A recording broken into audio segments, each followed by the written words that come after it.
लाल रंग इसका अपार, तीखा कम है फिर भी स्वाद, बेमिसाल बेमिसाल MDH Kashmiri, MDH Kashmiri, MDH। From the Republic Media Network headquarters, it's time for Arnab Goswami on the debate.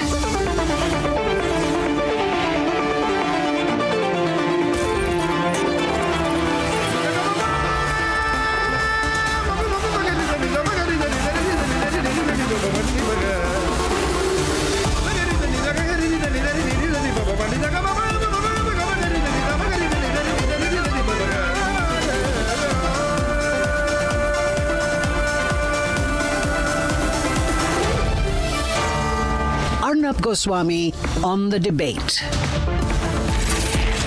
On the show tonight, the BJP and the AIADMK have made it official they will be fighting the elections together. Will this be a game-changer move? The one and only S. Gurumurthy is joining me live tonight on that. At 8:30 p.m. tonight, the biggest debate on the rule of law versus the rule of the mob and how a mob of 50 cannot overrule Parliament, Constitution or the courts. 9 p.m. tonight, while the entire Lutyens media and the corporate media was in deep slumber, Republic broke the biggest story and chased India's big terror catch. And while everyone rejoiced, the opposition was busy downplaying it. The story of Tahawar Hussain Rana's comeback.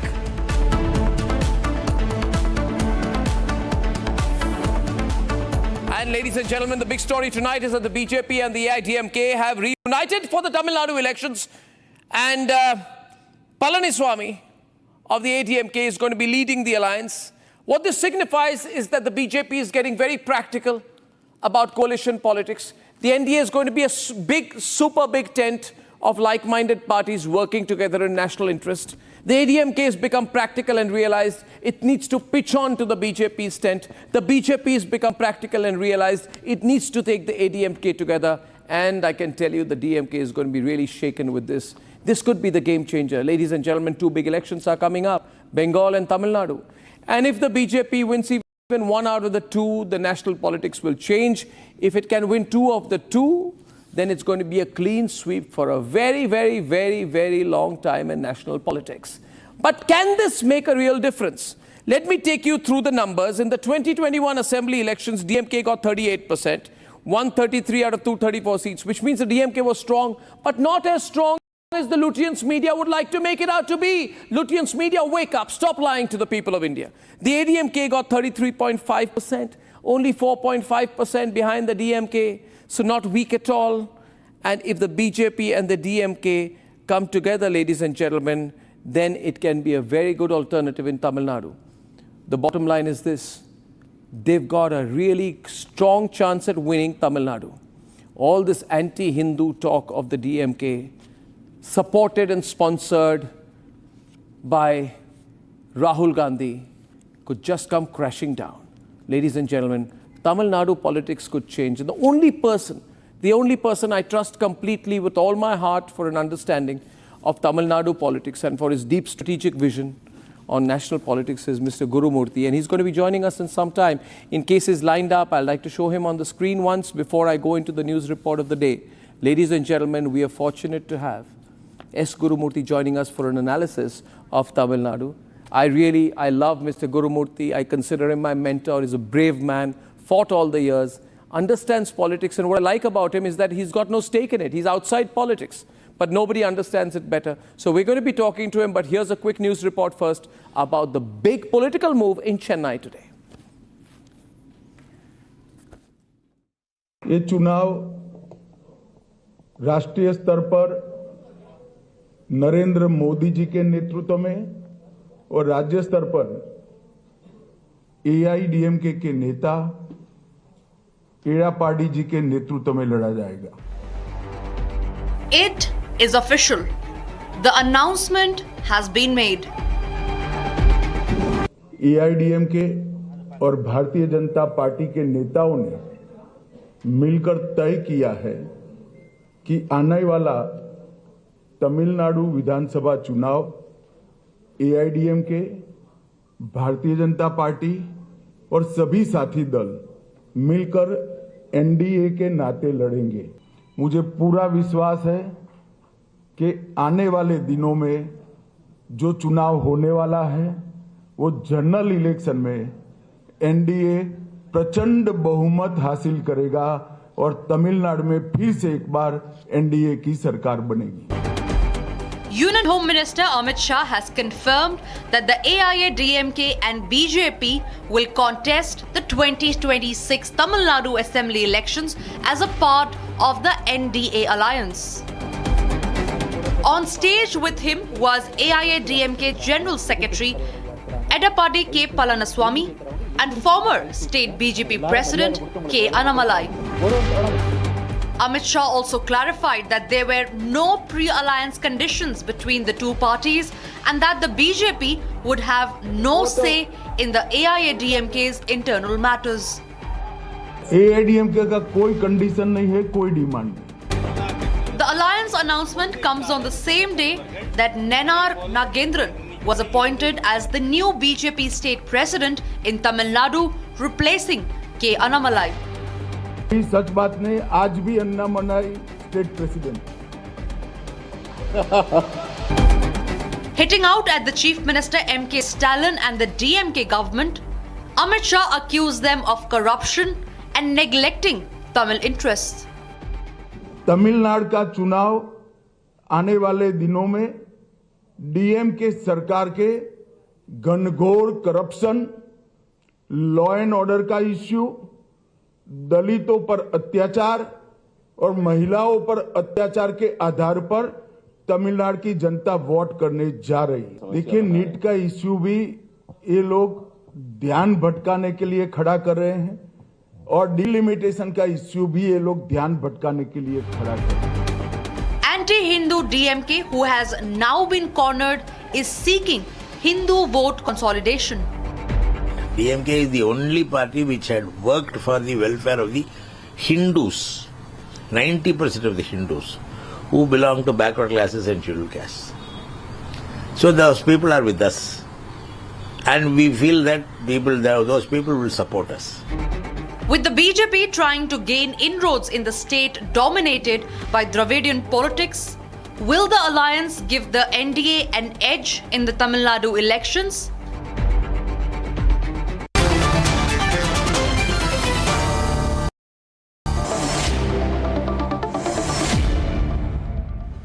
Editor of the Tughlaq magazine, chairman of the Vivekananda International Foundation, foremost journalist, S. Gurumurthy is with us this evening. Mr. Gurumurthy, I believe that Mr. Amit Shah ji also met you this evening, or this afternoon, or earlier today before the official press conference. He had a one-on-one meeting with you today in Chennai. Whatever you can share with us on what both of you discussed and, the strategic direction that you see politics take after this alliance. It's an unfortunate development in 2024 that the AIADMK and BJP alliance broke. Had it not been the case, the two parties together would have won at least 25 seats in the previous elections, that is 2024 elections. So that unfortunate breakup apart, BJP and the AIADMK share a common idea of removing the DMK and keeping it away from power, because DMK is intrinsically an anti-national party. It has given up open anti-nationalism and has picked up subtle anti-nationalism through issues which are anti-North, anti-Center, anti-Hindu, anti-Hindi. Anything that the central government does, it will smuggle in anti-nationalism as an element of its opposition. This is not just a political formulation. ADMK and BJP formulation is actually an alliance against hidden anti-nationalism, anti-Hindu, and anti-center practices of the DMK. It was very necessary. So that unfortunate incident apart, that the two parties have come together is the most important development for the 2026 elections. This obviously will have shaken the DMK, but more importantly, the impact on the India alliance is also important. Amit Shah was not focusing only on Tamil Nadu when he began working for this alliance, which was also necessary in the interest of the AIADMK. But he has also in mind the fact that 39 seats being held by the India alliance in Tamil Nadu, it gives a big boost to the India alliance and the Congress, because Rahul Gandhi and Congress get unstinted support from the DMK, whatever the reason. So it is having an impact on the national politics also. And so Amit Shah is actually aiming at two mangoes in one stone. That is, pick up Tamil Nadu and weaken the India alliance at the all India level. The difference between Mamata Banerjee and Stalin is Mamata Banerjee is not a total supporter of either the Congress or Rahul Gandhi. But Stalin is both. And so there is a need for greater focus in Tamil Nadu. And I think it is in the interest of both parties that they have come together. And what will be the impact? You see, today the DMK has incurred enormous amount of displeasure of the people in the last 3-4 years. Of course, the media is not doing its job properly. Otherwise, the DMK would have been weakened considerably even before the 2024 elections. But the media in Tamil Nadu is heavily dependent on the government, the Tamil media. And the English media is basically anti-BJP. And so both the English media and Tamil media, ideologically and financially, are aligned with the DMK. And so the DMK's maldoings and maladministration and the breakdown of law and order and the enormous amount of open corruption that is being practiced is not coming out in the measure in which it should come out. So unless these two parties come together and raise these issues inside and outside the assembly and focus the people's attention in the next 1 year, defeating the DMK would have been difficult. They could not have done it individually, and they have to work together. And the most important part of this alliance is that it has been struck a year ahead. So it's not an alliance which is struck 2 or 3 months before the elections, something knitted together. And I think Amit Shah has been very farsighted in stitching this alliance well before the whole campaign will start in the next 3-4 months. And I had a discussion with him. Of course, it was not limited to Tamil Nadu. And he came to my house and was there almost 2 hours.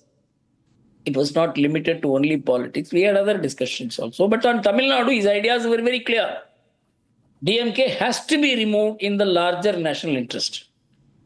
And AIADMK and BJP share a 60-70% commonality. And this dates back to 1971 when M.G. Ramachandran formed the AIADMK. And he called it AIADMK. This is important. This is often missed in the public discourse, that he called it All India Anna DMK. So he gave a national orientation to Dravidian politics. And he absorbed the national party's votes. That is how the Congress got weakened, because the Congress became parochial. It became regional. It became a subsidiary of the DMK. And M.G. Ramachandran took over the nationalist mandate aspirations of the Tamil people. That is how the Congress declined. But what happened in recent times, because of Annamalai, his tremendous amount of work backed by the Prime Minister, the BJP is now rising, not only in terms of votes, but also in organizational strength, in raising issues and linking Tamil Nadu back to the national mainstream. And so the rise of the BJP is also a very important factor. It's not just an electoral issue. And so the best thing that has happened is that the two parties have come together. And what has been the strength of the DMK is the alliance. It has stitched it together an alliance in which a majority of the minority votes will go to it. Of course, communists have few strongholds here. And the anti-national stream of Tamil Nadu, which is about 3, 4, 5% votes, that is also going into the DMK. And so it is partly ideological, partly electoral, and it is very well managed by one family. Wow, it would be great to be a fly on the wall on that 2-hour meeting between you and Amit Shah. But can you give me a sense of how you're viewing and how the Home Minister viewed the national picture?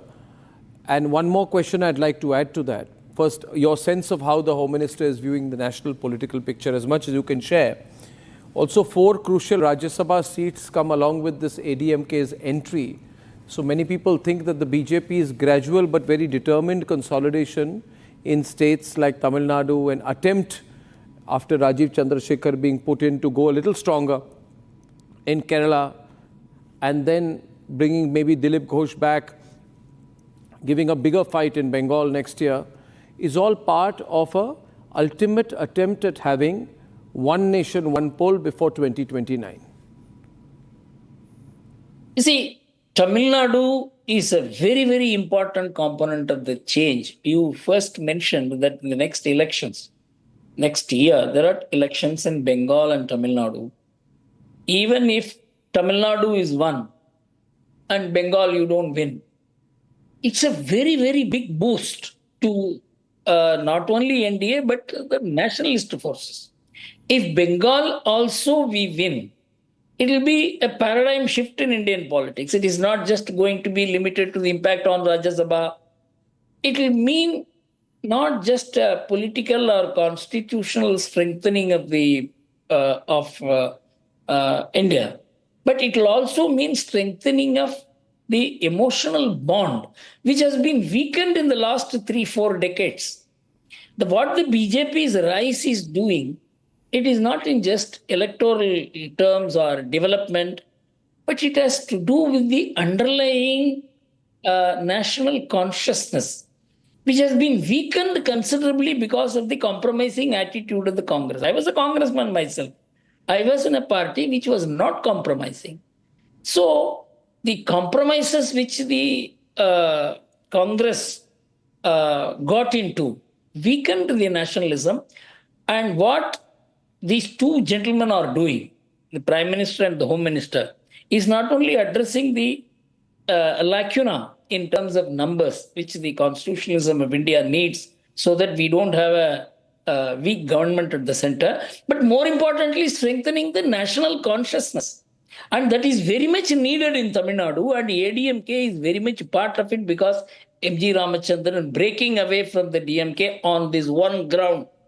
So that we cannot be parochial. What you're saying is that, sorry to interrupt you, sir, what you're saying is Tamil Nadu, whatever happened today, is part of a larger national, well-planned strategic consolidation by the BJP of nationalist forces across the country. So this must have some end goal. This must have some end goal. What would that end goal be? Because for nationalists, not having a uniform civil code was, we came to this belief that after the numbers which the BJP got in June, you won't have uniform civil code. You won't have one nation, one poll. But given recent electoral performances and what is being planned in Tamil Nadu, the attempt to win back Assam, Uttar Pradesh, and win Bengal, it seems the original nationalist agenda is coming back. Could you describe, since you've had this great meeting with Mr. Amit Shah and you're so closely connected with everyone, including the Prime Minister, what is the larger goal that is being worked on? In as much as you can share, I know you can't share all details, Mr. Gurumurthy. What is the larger national purpose that the nationalist forces led by the BJP are working towards? You see, the BJP's rise with the decline of the Congress is not only in terms of filling up the numbers which the Congress was losing. This is very, very important. If you look at what transpired from late 1980s and 90s, and then what began happening in 2014. In the Vajpayee period, the idea was to fill the inadequate numbers with alliances so that there could be an alternative to the Congress. Of course, it was qualitatively different from the Congress rule, but it was not fully representative of the underlying national consciousness which has held the country together, which has been underplayed in public discourse and politics because of the distorted ideas of secularism and minority appeasement. Why don't we remove that word secular? I mean, it was inserted into the constitution. Would that be an end Yes. goal? The most misused word in Yes, Indian because it's politics. misused. So the BJP's rise is to address the way Congress dropped its core agenda of nationalism, which was the driving force in the pre-independence days. Correct. So I always say Put the phone the call. BJP actually took the pre-independence Congress position. It is restoring India's national consciousness to the pre-independence days. So the BJP's rise is not just in terms of numbers or in terms What is of the end goal? What is the end goal, sir? strengthening the rule at the center. What is the end goal that is What being worked? Amit Shah explained it to me in clear terms, What? that his goal ultimately is not just to strengthen the BJP in numbers, but in the quality of our consciousness as a nation. That is what the BJP should represent, and he says it does. And that is his mission. In fact, he told me he wants to live long to achieve it, and for which he is doing almost 1.5 hours exercise. When I saw him in 2020, I was very worried about his health, but he's a completely changed man today. He says, I have to live for this. This is important. Everybody wants to live for something else, but he wants to live to achieve this. This is what he explained it to me today. So he's obviously, Amit Shah is saying that if we continue to politically consolidate, power is not an end in itself. Absolutely. The idea is to bring the country's civilizational values together, to strengthen India's cultural and Hindu identity, I presume. But in political terms, what would it be, sir? What about uniform civil code? What about one nation, one poll? Did you have an opportunity to speak about that? That will depend upon, as you said precisely, in electoral terms, what happens in Bengal and in Tamil Nadu in the next election. This is going to be a very important landmark. Okay. And in Kerala also, the BJP. A lot of your admirers are calling right now, and many people want to speak to you. One of the things I do on my program nowadays, Mr. Gurumurthy, you know, last time you and I met and you said involve more people in your program. I must say that I'm often inspired by my private conversations with Mr. Gurumurthy. I open up my lines nowadays and people call, some criticize, some support, but we receive a lot of love. And today, since I have you, I'll open the lines because maybe one or two of our viewers would like to speak to you, if you allow me, sir. Please. Yeah, but I'd like to ask you one question on Annamalai. You know, he's just 40, 41 years old, young man, a lot of energy. What happens to him now, you know? Because he has built up the party considerably with his energy, youthful energy. What happens to him? The party has a very big plan for him. That's all I can say. In Tamil Nadu or nationally? Because he brings a real difference. Nationally, he cannot be de-linked from Tamil Nadu. He is that's the point. Very, very important factor in Tamil Nadu, and he will continue to be for a long time. What does Amit Shah think about him? Like, you know... the same way. What I'm saying is the way he's thinking about him. Yeah. And probably, you know, this will all come out as public pronouncement and also by way of action. Okay. You see, Annamalai's rise in Tamil Nadu is a very, very important factor that has qualitatively changed the Tamil Nadu politics. I have experienced it because I know Tamil Nadu politics for the last 50, 60 years and more consciously in the last 45 years. Yeah. So, Annamalai is an irremovable factor from Tamil Nadu. But he has he is probably the only leader who has all India following without being in power, in position. Yeah. So he has clicked at the All India level. Yeah. So he is rising star at the All India level also for the BJP, and it is right for the BJP to project him as equally an All India personality. Okay, we got 2-3 callers we'll take. Our first caller is one of our loyal viewers, Mr. Vedi from Chennai. Mr. Vedi, you can speak to Mr. Gurumurthy, sir. If you have any Good thoughts. evening, Mr. Gurumurthy. Congratulations, first of all, for forging this alliance. I am sure you have been very instrumental in this. Yes. Hello, can you hear me, sir? Yeah, I can hear you. Madam, can you hear Hello? me? Because your line is very feeble. So I couldn't get the last sentence. Tell me. Yeah, congratulations, first of all, for forging this alliance, which we were really looking forward to. Okay.